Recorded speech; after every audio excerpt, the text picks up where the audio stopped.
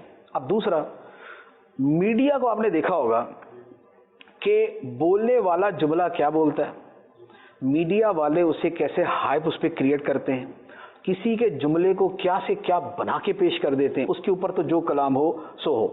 لیکن بعض اوقات ایک بندہ پتہ نہیں کس سیاق و سباق کے اندر کوئی جملہ بولتا ہے، لیکن چونکہ میڈیا والوں کو غذا چاہیے، ان کو ریٹنگ چاہیے، ان کو شور شرابہ چاہیے، اب وہ اس کے اوپر ایسا ایک پورا محل تعمیر کرتے ہیں. وہ جناب تنکے سے ایسا پہاڑ بناتے ہیں، ذرے کو پہاڑ اور تنکے کو جناب بھوس کا ڈھیر بناتے ہیں کہ وہ بیچارہ الامان والحفیظ پکار اٹھتا ہے جس کے بارے میں وہ باتیں کی ہوتی. بعد میں پتہ چلتا ہے اس بیچارے نے تو ایسی بات ہی کوئی نہیں کی تھی، اس نے کچھ کہا تھا، اس نے کچھ کہا. چند دن پہلے ہی ایک کسی کے بارے میں منسوب ہو گیا، وہ کسی بڑے شخص کے بارے میں ایک ایسی خبر آئی، وہ بیچارہ کہہ رہا میرے تو تصور کے اندر بھی نہیں ہے یہ بات جو آپ نے کہہ دی. اب آدھے ٹی وی چینل کو جناب وہ نوٹس بھیج دیے پھر حکومت نے. یہ اس طرح کے واقعات ایک نہیں آئے دن ہوتے رہتے ہیں. ہوتا کیا ہے کہ ایک ہائپ کریٹ کرنی ہے، ایک لوگوں کو متوجہ کرنا ہے، تو اب ایسی جگہ پر اگر کوئی پوچھے تو وہاں پر بڑا غور و خوض کر کے بڑا سوچ سمجھ کے جواب دینا پڑتا ہے. اس لیے میں نے بعض علماء کا سنا ہے وہ کہتے ہیں کہ ہم کبھی بھی کسی بھی صورت ہم میڈیا پہ جواب ہی نہیں دیں گے. وجہ یہ ہے کہ ہم نے جواب دینا پورا ایک سیاق و سباق کے ساتھ. انہوں نے درمیان سے ایک جملہ اٹھانا ہے اور اس کے اوپر ڈیبیٹ شروع ہو جائے گی اور اس کے اوپر لان تان شروع ہو جائے گی اور اس کے اوپر کلام شروع ہو جائے گا. خاص طور پہ اسلامی ٹاپکس کے اوپر تو یہ بہت زیادہ ہوتا ہے. ایک آدمی نے 70 باتیں کی، 70 باتوں کے بعد اس کے درمیان میں کچھ عورتوں کے بارے میں احکام تھے. اب وہ عورتوں کے بارے میں جو احکام تھے اس میں ایک جملہ لے کر جو یہاں واہی تباہی کی گئی، جو شور شرابہ کیا گیا، جو یہاں پر جناب ایک ڈرامے سجے اور مسخرے پن کے بازار گرم ہوئے، وہ ہماری آنکھوں کے سامنے ہیں۔ تو اب ایسی جگہوں پر اگر کوئی سوال کرتا، مثال کے طور پہ اگر مجھے کوئی میڈیا والا کال کر کے کہے جی مفتی صاحب فلاں مسئلے پر آپ کیا کہتے ہیں، ہو سکتا ہے میں 99% جواب ہی نہ دوں، کیونکہ مجھے پتا ہے کہ یہ میرے اس پورے کے پوری تقریر کو یا پورے بیان کو نہیں دیں گے، یہ پوری سٹیٹمنٹ نہیں آئے گی، اس میں ایک جملہ آ جائے گا اور اس کو لے کے یہ کیا سے کیا جناب کر دیں گے۔ تو ایسی جگہ پر اگر مسئلہ نہیں بیان کیا تو یہ برحق ہے، ٹھیک ہے، ایسی جگہ پر مسئلہ نہ بیان کرنے کی شرعاً اجازت ہے کہ جب اس کی وجہ سے فتنہ پیدا ہوتا ہے۔ یہ تو ایک بات تھی۔ اب دوسری بات یہ کہ بغیر وجہ کے ہی کوئی مسئلہ بیان نہ کرے تو اس کی پھر آگے تفصیل ہے۔ اس میں تفصیل یہ ہوتی اگر تو سامنے والے کے لیے وہ مسئلہ اتنا اہم ہے کہ نہ بیان کرنے سے اس کے دین و ایمان کو نقصان پہنچے گا، یا وہ کسی گناہ کا مرتکب ہوگا، یا کسی فرض و واجب کا تارک ہو جائے گا، کوئی ایسی صورت ہے، ایسی جگہ مسئلہ معلوم ہونے کے باوجود اگر جواب نہیں دیا جاتا تو یہ مسئلے کا جواب نہ دینے والا گناہگار ہے، پھر یہ گناہگار ہوگا، پھر یہ اس میں آئے گا کہ جو حدیث مبارک میں فرمایا من سئل عن علم فکتمہ فالجم بلجام من النار، کہ جس سے کوئی مسئلہ پوچھا گیا، علم کی بات پوچھی گئی اور اس نے اسے چھپایا تو اسے آگ کی لگام پہنائی جائے گی، پھر اس کے لیے آگ کی لگام کا حکم ہے۔ تو لیکن یہ اکارڈنگ ٹو سچویشن اس کی مختلف صورتیں بنتی ہیں، ہر جگہ ایسا نہیں ہوتا۔ مثال کے طور پہ جیسے میں کئی مرتبہ میں بھی عرض کر چکا ہوں کہ ایک آدمی بڑی تیزی کے اندر جا رہا ہے، اب دوسرا بندہ اسے کسی مستحب کے بارے میں مسئلہ پوچھ رہا ہے اور وہ کہہ رہا ہے بھائی میری گاڑی نکل جائے گی، میری ٹرین نکل جائے گی، اس لیے وہ مسئلہ نہیں بیان کرتا، تو یہ ٹھیک ہے۔ یا بہت گرمی کے اندر دھوپ میں کھڑے کر کے کسی کو مسئلہ پوچھے اور بولے کہ میں یہاں کھڑے ہو کے جواب نہیں دے سکتا، ٹھیک ہے۔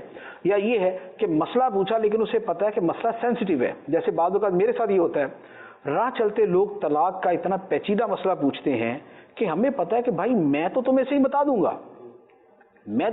دوں گا، لیکن مسئلہ اتنا کمپلیکیٹڈ ہے، اس کا ایک ایک لفظ جو ہے، ایک ایک لفظ اپنی جگہ بڑا جامع معنی ہوگا کہ اگر تم نے وہ لفظ مس کر دیا تو مسئلہ بدل جائے گا۔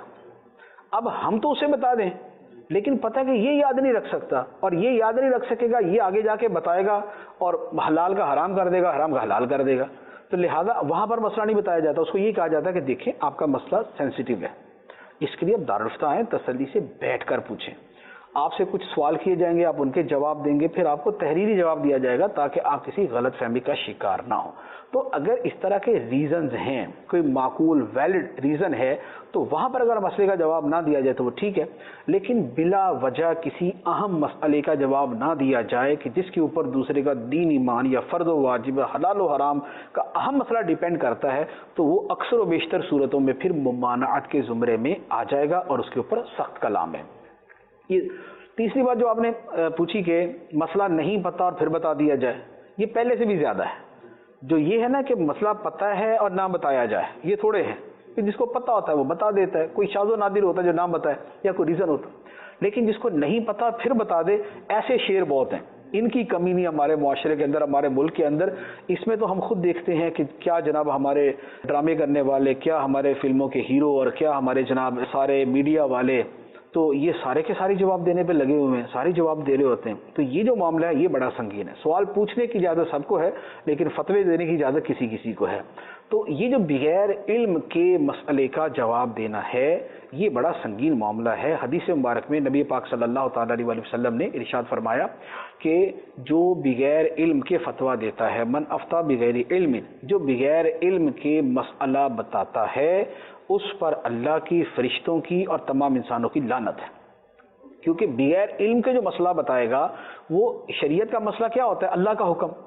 اب جو یہ کہہ رہا ہے کہ اللہ کا یہ حکم ہے اور اسے پتہ ہے ہی نہیں کہ اللہ کا حکم ہے یا نہیں، تو وہ اللہ کے اوپر جھوٹ باندھ رہا ہے، تو اس کا حکم بڑا سخت ہے۔ جو بغیر علم کے مسئلہ بیان کرے اس پہ خدا کی لعنت اور اس کے فرشتوں کی لعنت ہے، لہذا بغیر علم کے مسئلہ بتانے سے بہر صورت گریز کیا جائے۔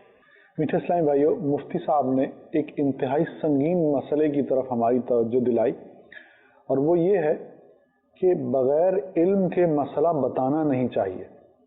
تو جس طرح سے بغیر علم کے مسئلہ بتانا نہیں چاہیے، اسی طرح سے ایک اور بات بھی ذہن میں رکھیے کہ آپ جب مسئلہ پوچھیں تو اس بات کا یقین کر لیں کہ آپ درست شخص سے مسئلہ پوچھ رہے ہیں۔ ہمارے یہاں بعض اوقات ایسا ہوتا ہے کہ مسئلہ جو ہے وہ دین کا ہے اور ہم پوچھ اس شخص سے رہے ہوتے ہیں کہ جس کا دور دور تک دین سے واسطہ نہیں ہوتا. اور مفتی صاحب نے بڑی خوبصورت بات ارشاد فرمائی کہ جو علماء کا کام ہے وہ آج کل فلمی ایکٹرز اور اینکر پرسنز اور ایکٹریسز یہ بیٹھ کر رہی ہیں. اب یہ تو وہ لوگ ہیں کہ جنہیں قرآن صحیح سے پڑھنا نہیں آتا. یہ تو وہ لوگ ہیں جو پیارے آقا صلی اللہ تعالی علیہ وسلم کی سیرت مبارکہ کو ہی صحیح طریقے سے نہیں جانتے. یہ تو وہ لوگ ہیں کہ جنہوں نے کبھی کسی بھی فقہ کی کتاب کو کھول کر نہیں دیکھا اور کسی مستند عالم دین اور باعمل عالم دین سے پڑھا ہی نہیں ہے. تو اس طرح کے لوگ کس طرح دین کا مسئلہ بتا سکتے ہیں؟ تو میں یہ چاہوں گا کہ سب سے پہلے تو آپ ایسے لوگوں سے دین کا مسئلہ ہی نہ پوچھیں. اور دوسری بات کہ اگر آپ دین کے بارے میں کوئی رہنمائی لینا چاہتے ہیں تو پھر آپ مفتیان کرام اور علماء کرام کی طرف رجوع کریں، دارالفتاء کی طرف جائیں، علماء کرام کی طرف جائیں. اور مثال کے طور پہ دعوت اسلامی نے عوام الناس کی اس مشکل کو حل کرنے کے لیے خصوصی طور پر افتاء کے مراکز قائم کیے ہیں، جنہیں ہماری اصطلاح میں دارالفتاء اہل سنت کہا جاتا ہے. تو آپ دارالفتاء اہل سنت آئیں، اور دعوت اسلامی نے یہاں مستند اور انتہائی معتمد علماء کو اپوائنٹ کیا ہے، اور لوگ یہاں آ کر ان علماء سے مسئلہ پوچھتے ہیں اور وہ قرآن و حدیث کے مطابق مسئلے کو انہیں بتاتے ہیں اور سمجھاتے ہیں. تو میں آپ تمام حضرات سے یہی توقع کرتا ہوں کہ انشاءاللہ العزیز آئندہ جب کبھی بھی آپ کسی بھی دینی مسئلے کے بارے میں شرعی رہنمائی لینا چاہیں گے تو آپ دارالفتاء اہل سنت کی طرف تشریف لائیں گے. اللہ سبحانہ و تعالی ہمیں باعمل مسلمان بنائے اور قرآن کریم کو سمجھ کر پڑھنے کی توفیق عطا فرمائے اور قرآن کے احکامات پر چلنے اور ساری زندگی گزارنے کی توفیق عطا فرمائے. آمین بجاہ النبی الامین. صلو علی الحبیب صلی اللہ تعالی علی محمد صلی اللہ علیہ وسلم.